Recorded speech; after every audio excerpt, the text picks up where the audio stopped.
काहीतरी होतंय मला हे नाव ऐकल्यानंतर प्रेक्षकांमध्ये खूप उत्सुकता होती की या नाटकामधून लेखकाने कुठचा प्रसंग लोकांसमोर मांडला आहे. पण प्रत्यक्ष स्टेजवर ज्यावेळी नाटक सुरू झालं त्यावेळी खऱ्या अर्थाने प्रत्येक कुटुंबात घडणारी स्टोरी लोकांसमोर मांडली गेली.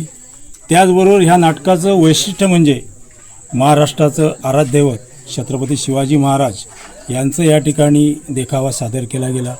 त्यानंतर दशावतारातील संकासूर असेल, स्वच्छतेवर आधारित आज जे म्हणजे आपण बरेचसे स्वच्छतेचे विषय घेतो त्यावर आधारित या ठिकाणी प्रसंग दाखवण्यात आला आणि अशी मांडणी केली होती की प्रत्येक कुटुंबामध्ये आज घर तिथे चूल आणि चूल तिथे भांडण हे असतं आणि ते भांडण टोकाला गेल्यानंतर जो वेगळा विचार करतो तो विचार त्या माणसाच्या डोक्यातनं त्यावेळी काढून टाकण्यासाठी कोणतरी मित्र म्हणून त्या प्रसंगातून त्याला बाहेर काढण्यासाठी मदत करण्यासाठी आज या ठिकाणी तो प्रसंग दाखवला. तो अतिशय चांगला आहे कारण कुठचाही माणूस ज्यावेळी डोक्यावर परिणाम करून घेतो त्यावेळी त्याला त्याच्या त्या प्रसंगातून बाहेर काढण्यासाठी एखादा मित्र लागतो आणि ती परिस्थिती लेखकाने या ठिकाणी दाखवली.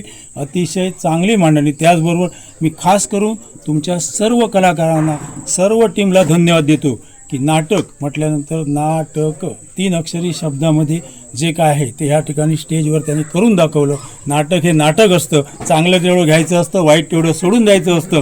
अतिशय चांगल्या प्रकारे अभिनय सगळ्यांनी केला.